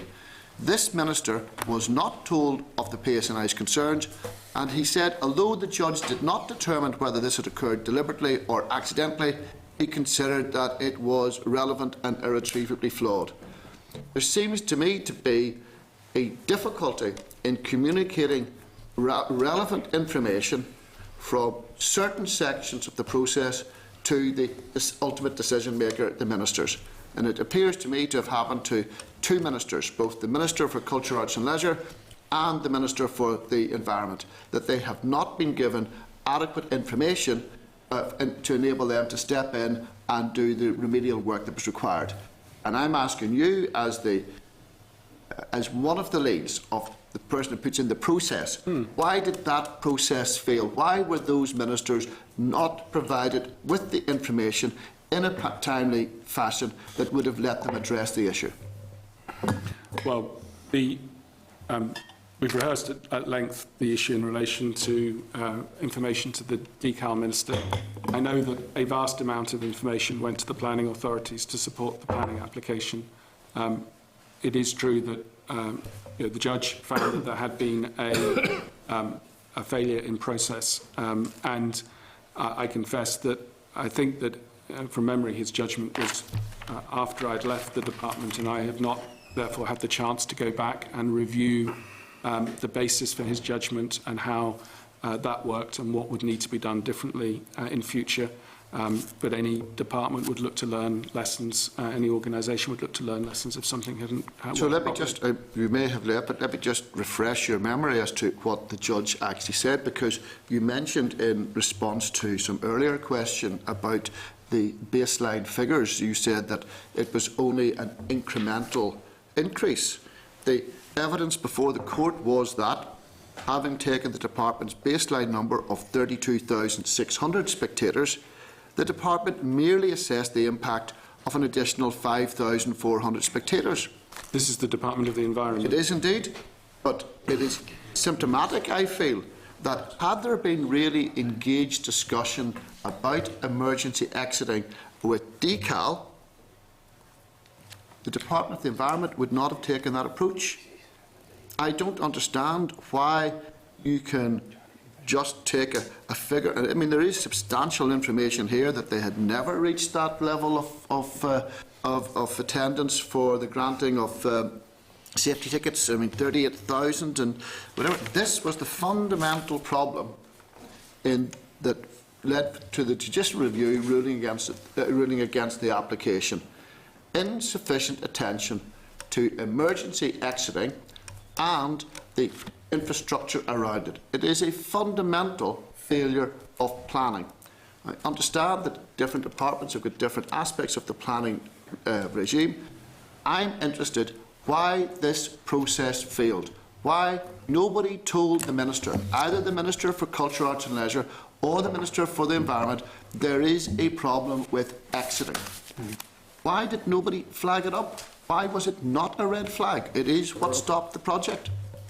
Well, I think what stopped the project, as you've described, is the judgment that the DOE only looked at the increase in the total numbers rather than taking a look from ground zero, as it were. The issues in relation to emergency exiting, as I've rehearsed at length, were put on the agenda for the sponsor board by way of the update the SRO provided. It was clear there was work going on to address those issues. I'm not in a position to talk to the Minister of the Environment position. I haven't. I have one final question. I just want to make it clear. You said why you thought that the reason why the judgment found against the planning application was because of the somewhat cavalier adoption of. Didn't say it was cavalier.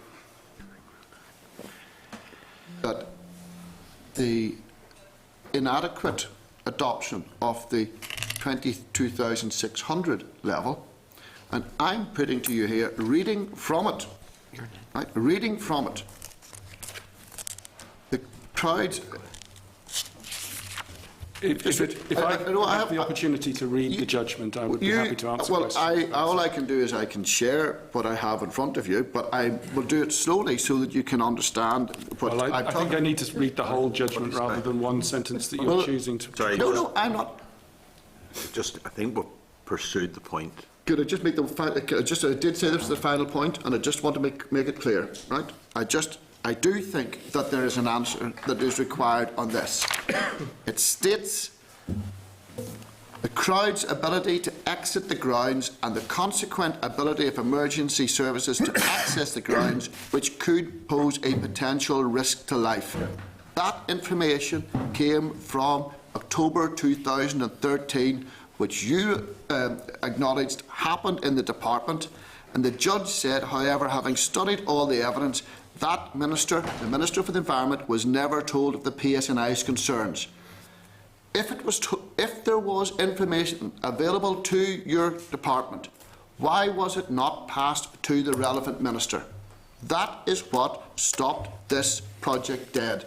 There was a failure of internal communications, and what I'm trying to find out, was it to expedite matters, or was it because we just don't do things in that way? Well, as I've said, there's never any effort made to. Every effort is made to make sure that all relevant information is provided. The volume of information provided to support the planning application was voluminous in nature. I have said that I would need to go back and review the precise terms of all of this. I don't have a direct recollection of the documentation that you've indicated Justice Horner was referring to in order to be able to answer in detail today. Okay, thank you. Councillor Hoshin. Thank you, Chair. Thank you, Peter. Sorry. Just for the record, you are confirming that there was no discussions, formal, informal, limited meetings or anything else with the Minister, with her Special Advisor regarding the emergency exit strategy, as you're aware. I said that in June and I've repeated it today. Okay. In all of the stadia development, there was a traffic light system which was a safeguard for the safe delivery of the stadia project. There were strong governance put around all three stadia in relation to each of the different stages of development, and I've referenced the nature of the approvals required from the Safety Technical Group, the funding agreements with each of the three governing bodies set out very clearly conditions precedent and conditions subsequent that needed to be met in order for them to avail public funding, and some of those conditions stretched for some period of time after the completion of the stadium. Yeah, and I a regular visitor to Kingspan, and so you feel very safe in it, and it's a great stadium. It's a lovely place to go.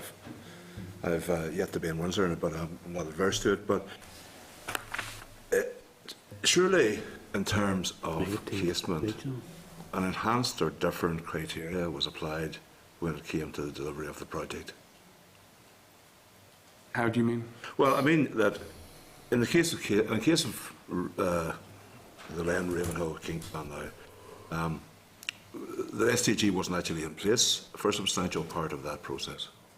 No, I think the group itself had not been formed, but I think it was formed in time to look at the planning for Windsor. And indeed, we've heard before that the final sign-off on Kingspan was actually not really days beforehand. Well, as I've said, there are three different sign-offs needed, one for planning, one for pre-construction, and one for post-construction. So the post-construction was a matter of days before the first use of the stadium. That would be normal. But I suppose the point I'm making here just is that this was all a process. This was a running process. This was a live process all along. It was not concluded. It had not whatever. And that was the point I made at the very conception of this inquiry. And, you know, we've sat nearly for a year now, and I've listened to a lot of ill-concealed negativity and indeed misinformation in some things. And I really... But the truth. Just and interjections as well. Good. But you know, the bottom line is that, you know, I think, and I'd love to have it clarified, we all want to see a safe and a fit-for-purpose stadium built at the Casement site. And the last time I was in Casement, I was on the sideline, and my club actually lost out to Oliver's club in the Ulster final, and I think I own one there, and I would love to see it being played back in Casement again. So I would like to put very much a positive spin as we come to the end of this, or the end of this mandate, if not the end of its inquiry, but the end of this mandate certainly. And I hope that we can see it delivered. I look forward to the GA bringing forward their new proposals at the end of the summer, and I look forward to proceeding at that. But you know, I just put it on record there. That's my contention that a different criteria was applied throughout this process to Casement, and I think we've all suffered because of that. So thank you again, Mr. Humphrey. Thank you very much, Chairman. Mr. May, you said in your evidence earlier that in terms of emergency exiting, things were being logged and addressed. Now, during your period as Permanent Secretary from May 2013 to November 14, I think you also said earlier that you served as a member of the Programme Board and the Sponsor Board, is that right? Yes, I attended the Programme Board, which was chaired by the SRO, and I attended the Sponsor Board, which was chaired by the Minister, but when the Minister wasn't available, I would have chaired the Sponsor Board. Okay. How many of these meetings would have been held during your year and a half in place, respectively? Well, I think you have all the documentation. They were roughly quarterly, so I think 5 or 6, but I don't have the detail. Okay. At either of those meetings, were you or your colleagues advised of problems or issues around emergency exit? Well, at risk of repeating myself, at the Sponsor Board meetings from December 2013 onwards, there was a reference made to continued discussions with the Safety Technical Group or issues or whatever. You've got the documentation. You don't need me to refer to it. So, yeah, but I'm asking you as Permanent Secretary. Yes. Well, the answer is yes in that way. Right. So, who was the contact person then directly between you and the Minister in relation to the taking forward of the project? Park? Well, there was a programme team that were taking forward, working full-time on the project. Who was the person? Well, I think that the programme director is the most senior person working full-time on the project. Who is? Well, it was Nolan Malloy originally, and then Rory Miskelly in the latter period. Mr. Malloy, who was the SRO and chaired the... No, he wasn't the SRO. He was the programme director, and I said he was the senior person working full-time on the project. Okay. The SRO would have been Cynthia Smith. That's correct. Right. So, in terms of the responsibility of advising you, or Ms. Flanagan, whose responsibility was that? Mr. Malloy, Mr. Miskelly's responsibility, or was that Cynthia Smith's responsibility? Well, I mean, I think on a day-to-day basis, I would have looked to Noel Malloy and Rory Miskelly to provide the information, but there would have been times when I would have had conversations with Cynthia as well. At any point, either at a programme board or sponsor board meeting, did either of those individuals, I'm sorry, just for who in the Minister's absence would have chaired the sponsor board then? I did. Right. So, at either of those meetings over that 18-month period, did any of those people who were leading this project make you and your colleagues on those two respective bodies aware that there were issues over emergency exiting? Well, Cynthia Smith referenced in her report, her written report, and then she would have given an oral update based on that report, and she would have referenced the fact that there were issues to be at the sponsor board meetings from December 2013 onwards. Right. Why did you not tell the Minister? Well, it wasn't a question of my not telling the Minister. As I explained, she had access to those papers. She attended some of those I'm asking meetings. you a question. Why did you not tell the Minister?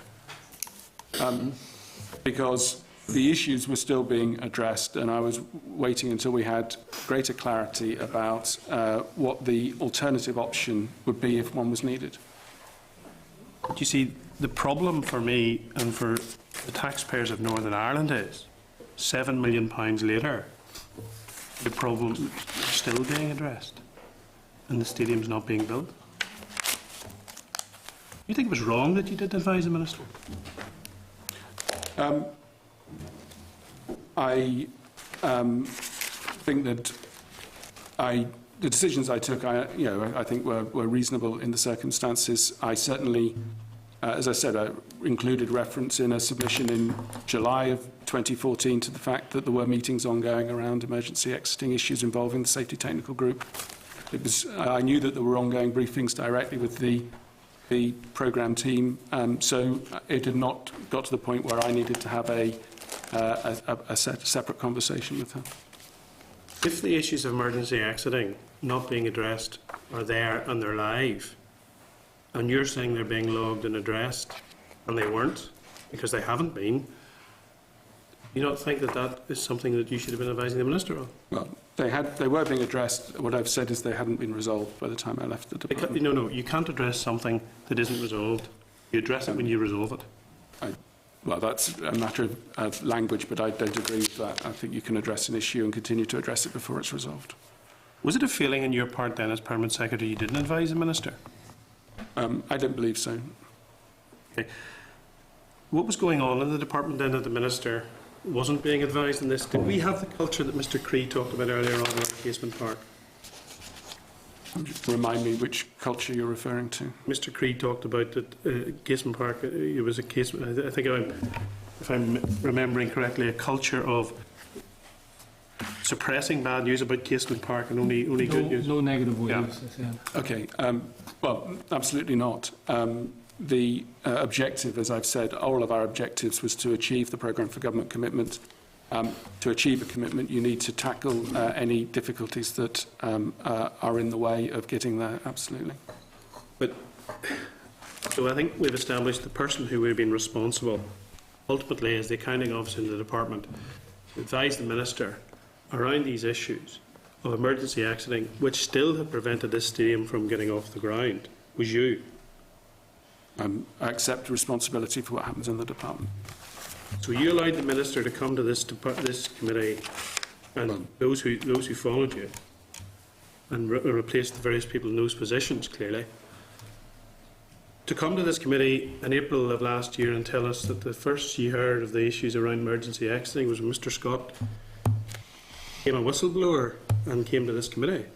Well, as I've said, the issue was being flagged, being included in the updates from the senior responsible owner to the sponsor board on a quarterly basis. At the meetings, they were referenced. I included a reference to emergency exiting in at least one of the submissions I sent the Minister in July 2014. What I've been clear about is I did not have a conversation with the Minister about emergency exiting. And I think the nature of the way in which Mr. Scott put the allegation or the point across in April 2015 in relating to Hillsborough-type scenarios and so on was taking what was an issue that was being addressed and elevating it to a different level, the level that it had not been at previously. Could I ask, in terms of the programme board, the sponsor board, are there minutes of those meetings? Yes, I think the committee has them. And in relation to those, would they be passed as a matter of course to the Minister or her special advisor? The programme board minutes would not have gone to the Minister that I'm aware of. The sponsor board minutes would have done. And if this sponsor board minute, perhaps of a meeting that the Minister may or may not have chaired, which in case you would have chaired, would these issues have been in those minutes at any point? Well, I need to go back through all of the minutes. Is there potential that they may have been in these? There was a reference made, certainly, in the updates provided by Cynthia. I can see, for example, in the minutes of the meeting of the 22nd of October 2014, reference to the fact safety technical group discussions remain ongoing. That's in the minutes. October 14? October 2014. Yeah, who chaired that meeting? I chaired the meeting. And you chaired the meeting. The Minister wasn't there because you chaired the meeting then, is that right? The Minister wasn't there, that's Yeah. right. So the meeting that you chaired that the Minister didn't attend, those minutes would have been passed to the Minister and her special advisor. yeah, and I mean, you can go back in June 2014. I mean, you've got all of this information. I know. I know we've the got development of an emergency evacuation plan for Casement Park to meet GAA's need for a 38,000 capacity stadium is ongoing. Is that a sponsor board meeting as well? That's the sponsor board You meeting. chaired that meeting? The Minister chaired that meeting. I'll end my questioning there. Thanks, Chairman. What you seem to be suggesting, Mr. May, is that there was some sort of glass ceiling. And that down below this glass ceiling, emails were circulating, conversations were taking place. And then it gets up to the point of Noel Malloy as the programme manager. And then you're trying to tell us that nobody of that glass ceiling was aware of all these conversations and plans with demolition of houses, emails talking about demolition of houses, all of it under your watch. I don't think that's what I've said at all. I referenced the fact that when I came before you in June, Nick Harkness had already given evidence about the nature of options being looked at, and I referred to some of those options in the evidence I gave, and I've said that I was aware that work was being done in relation to sensible contingencies in the event that they were needed. So there's no glass ceiling there. Somehow or other, there's a blockage. Did you not realise that you could end up either in a position where somehow or other you build a stadium that then cannot all be used because there is inadequate emergency exiting, or the potential on the other, which would be nugatory, or on the other hand, you can't build it because when you get towards the end of the process there, the people who pass the emergency exiting as being acceptable turn around and say, no, it's not? It's not something that actually stares you in the face and says, we have a serious problem here. Even Antoinette McKeown was talking about it in the Telegraph. I've explained the process that exists. There was no way in which a stadium could have been built for which there would not have been the appropriate capacity to use it. The STG signs off at 3 stages: planning, pre-construction, before construction, and after construction. So the issues, as I've already identified, would have needed to have been resolved in order for the construction notice to be issued. If the judicial review hadn't taken place, if the thing hadn't been put on hold, it looked to most people who are looking at the way things were going, Correct. and the way, in fact, that the planning application was rushed in very quickly with what, in many people's view, is a totally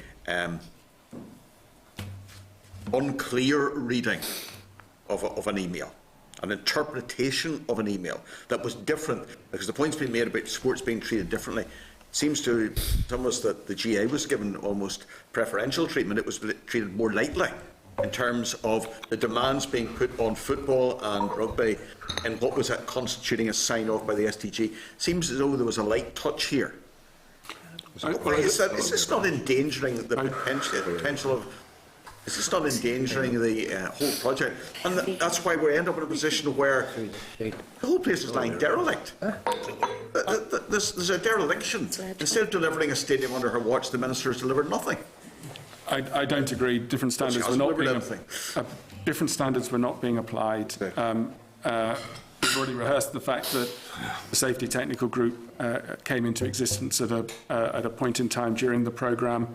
The same application, the same approach was being adopted in relation to all 3 stadia, and exactly for the reasons that you've outlined, it would have been against all of our interests to have proceeded to planning without the STG having indicated that there was the potential to get the S and the P factor that was set out, because that would be storing up a problem for later in the process. Indeed. Which would There is the potential to do that. What you done? There is the potential to do that, as it says, if you go in and buy up houses and demolish them, or if you buy up gardens.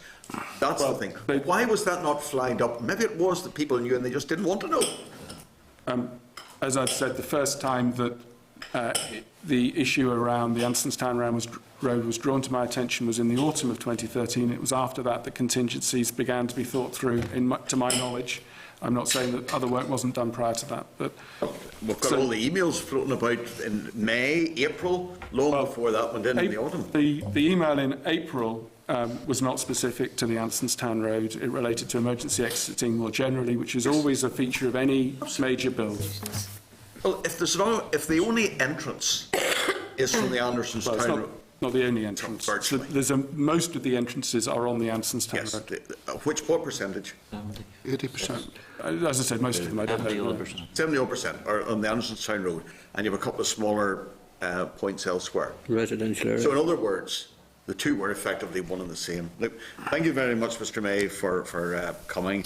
I don't think quite a few members of the committee are very, I would say, dissatisfied with the way that this has all been handled, and we're left in a situation where the Assembly term is coming to an end, and still there's been a lot of money spent and not a brick laid. Okay, thank you very much. Thank you. Right. Okay.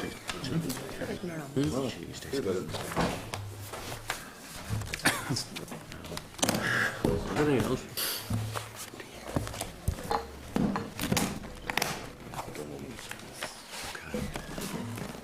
Okay.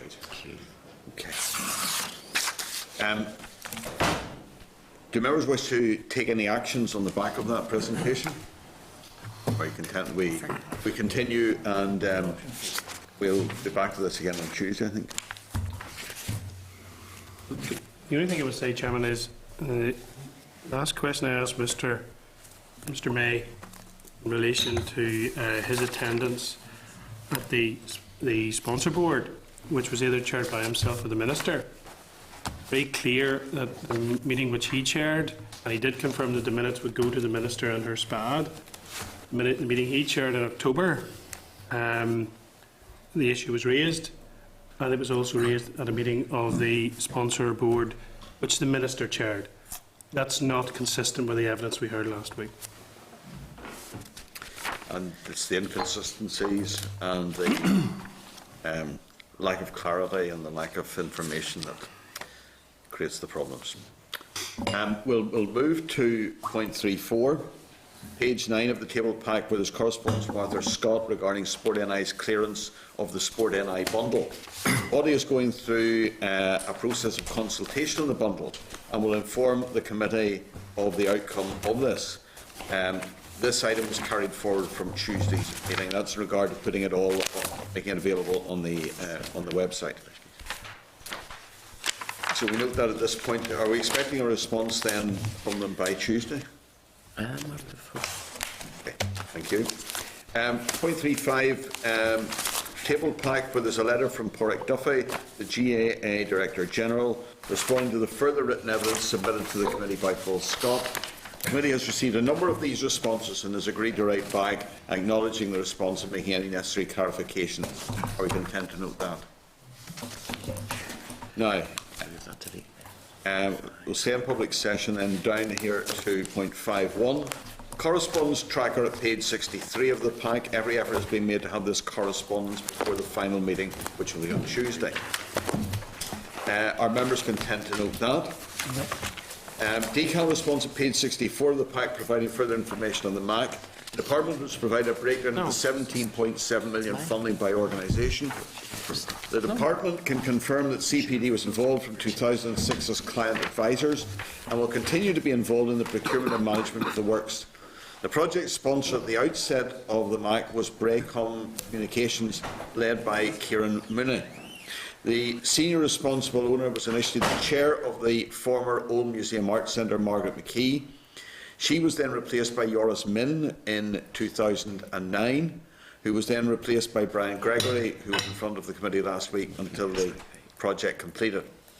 The optimum bias figure of 2.019 million was calculated as 17.3% of the project construction.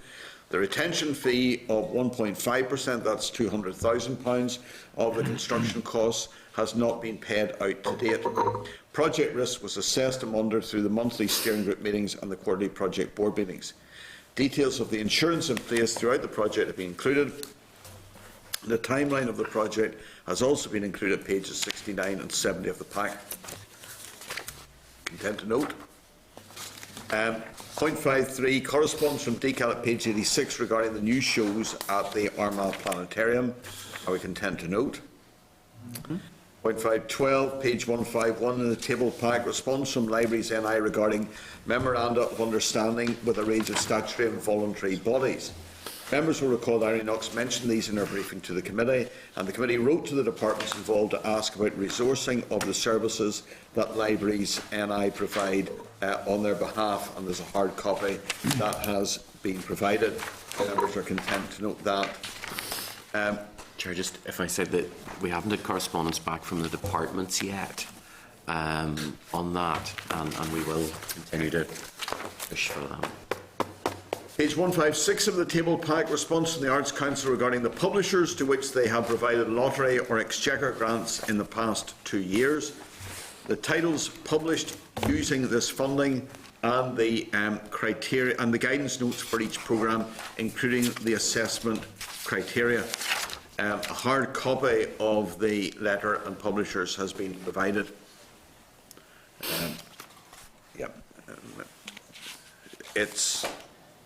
I think that there's a certain very, very light touch attitude there towards good relations. But a lot of that good relations obligation, when you actually inquire as to how government bodies apply it, is very, very vague, and it's hardly applied at all. Because I found that recently with another organisation, which I thought might have raised questions about a project, and very light touch. Statutory rule the Court Rules Privileged Access NI 2016, and that brings us to the tabled pack. Point 54 is the clerk's memo, and that's at page 52. Point 55, the statutory rule at page 55. Point 56, the explanatory and financial memorandum for the rule, which is at page 65. Point 57, the analysis of responses to the consultation, which is at page 69. Point 58, the briefing paper supplied by the department at page 107. Point 59, the letter from the Minister regarding the SR, the statutory rule, 1st of March, that's at page 115.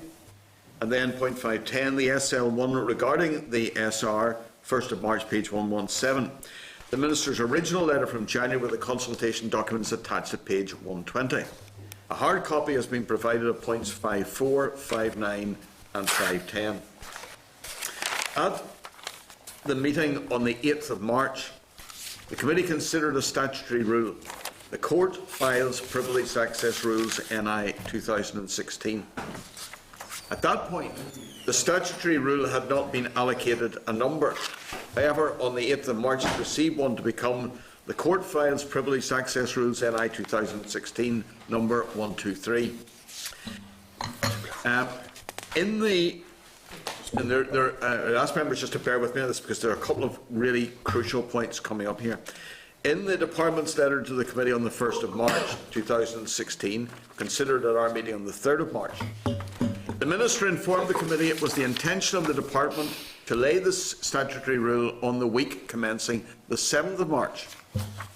However, instead of waiting until the week commencing the 7th of March, as we were told, the SR was laid on Friday the 4th of March instead, and it commences on the 30th of March.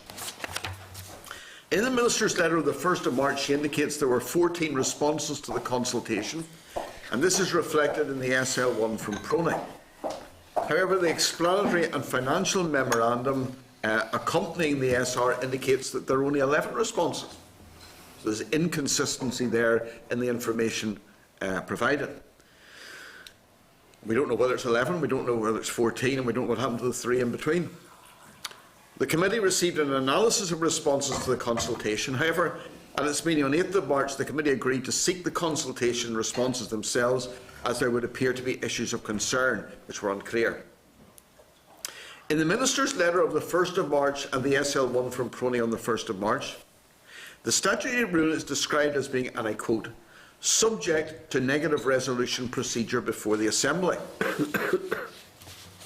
The SR's EFM continues to state this erroneously.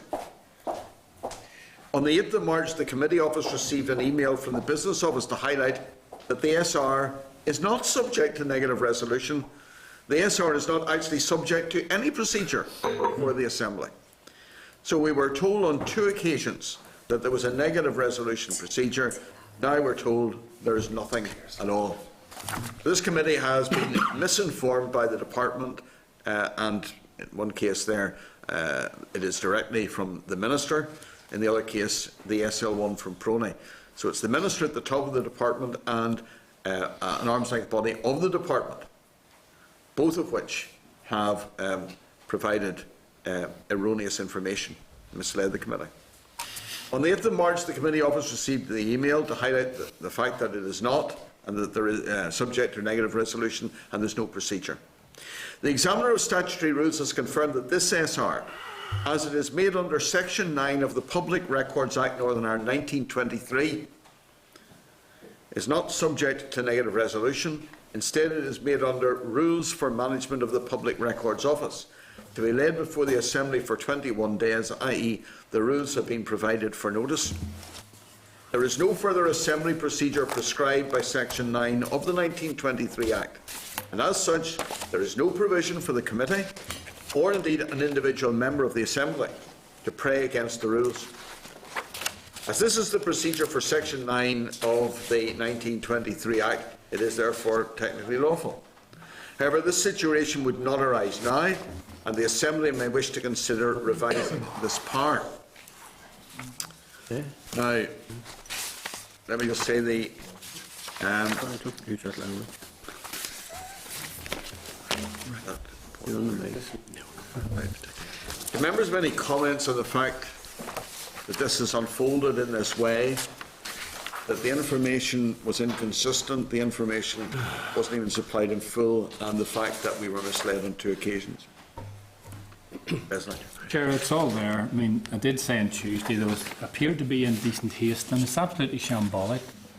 I understand it was withdrawn, in fact, an attempt to withdraw it, sort of Overlaid. overlaid. I mean, I've never heard of any of the stuff like this in my Is that a life. technical term? Just check. It's the term we're Just for the using. record, is it a statutory rule has been overlaid? It's unusual, and I think that's probably the only term we can use to describe it. If I could just clarify, Chair, that the original SR, when it was laid Friday last, didn't have a number of pieces of information. It didn't have a number.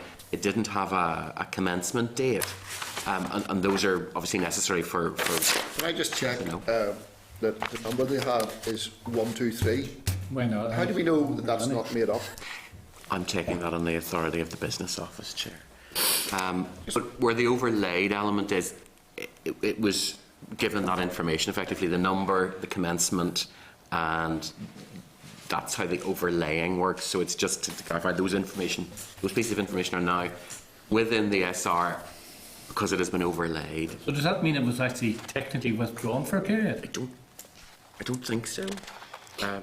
But I'd it lay have to see there and it clarification was on that. adorned or overlaid. I'm going to have to seek clarification on that, Chair. I'm not on. I think the overlaying just meant there was more information. I don't think it It disappeared. couldn't be withdrawn because you couldn't overlay something that wasn't there. It's not there. Yeah, thank God. We're not trying to use logic in this. Sorry, I'd just like to withdraw the last comment. There'll be minutes or notes of it, sure, in the department that will confirm or deny what we're talking about. I don't keep them. I think you're smiling as you ask that. Yes. We're still having the apparent secretary coming to talk to us? Tuesday. The Permanent Secretary is scheduled to come before the committee on Tuesday regarding this issue. There are some suggested actions for the committee in the Clerk's memo. We could ask the NIO and Justice whether they were consulted about the rules, but however, there's limited time to do so. The committee may wish to consider expressing its views to the department, which we've done. Members asked for procedural advice, and there is the potential to table an urgent oral question or consideration could be given to the petition of referral. That's an unusual and little used process, Chair. It's Standing Order 29 in the Assembly Standing Orders. It's called referral of a ministerial decision to the Executive Committee. It works a bit like a petition of concern, but members had asked procedurally what can be done, and that's kind of one of the procedures. But I've never seen the process it works, so I couldn't honestly describe just how that works in detail, but effectively it works in the same sort of way as a petition of concern. I think it's the same 30 signatures, and then the Speaker takes a sounding. It largely relies on the Speaker undertaking a process. I think probably getting some clarity around this from the Permanent Secretary on Tuesday is probably all that we will be able to do. We've registered our disappointment at the way in which this has been handled. I'm sure that will be relayed again to the Permanent Secretary on Tuesday. It is bizarre. There is an indecent haste that's been said. What we'll then do is, I think on the back of that, reflect on that after the Permanent Secretary has been with us on Tuesday. I'm sure others will take up this issue with more influence and clout even than this committee would have. Rosie McCordy?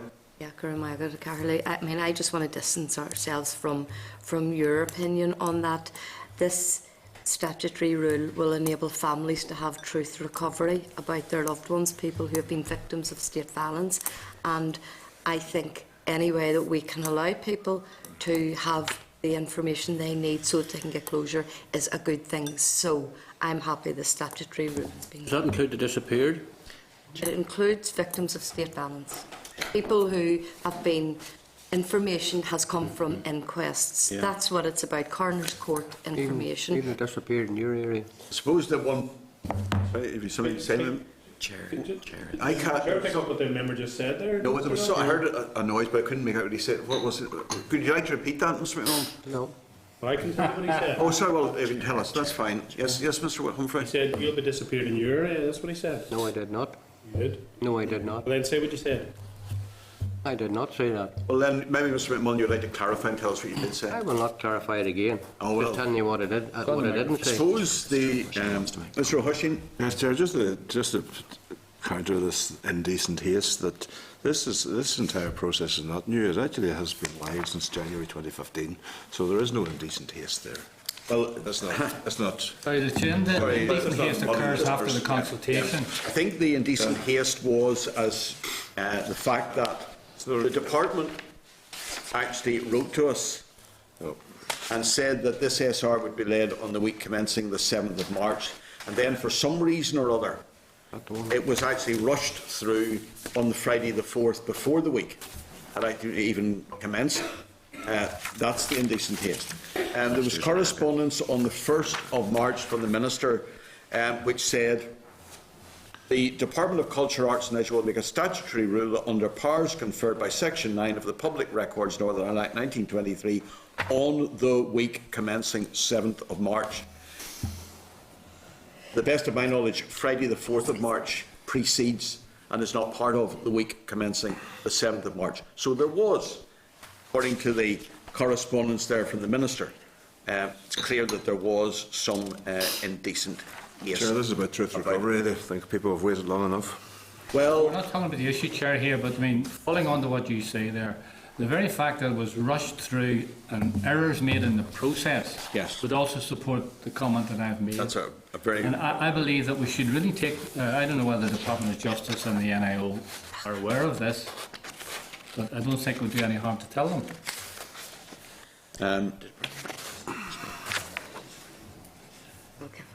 Peter's made the point there, the clerk's saying that the Department of Justice did respond to the consultation, but because we haven't been given full information about the consultation, I'm only thinking about recent events, Chair.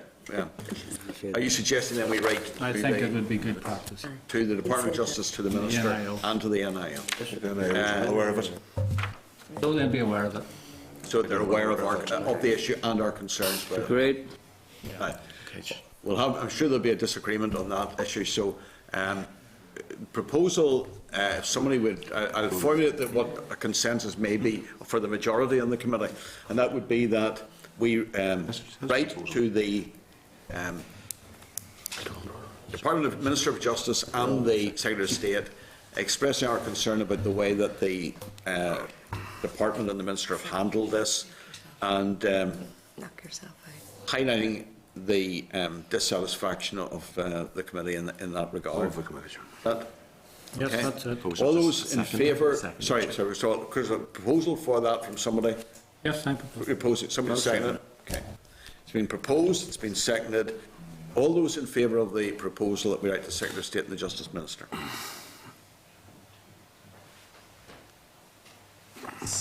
Six. Okay. Yeah. Six. All those against? Four Okay, against. four. No That's fine. abstentions, no did not votes. Fine.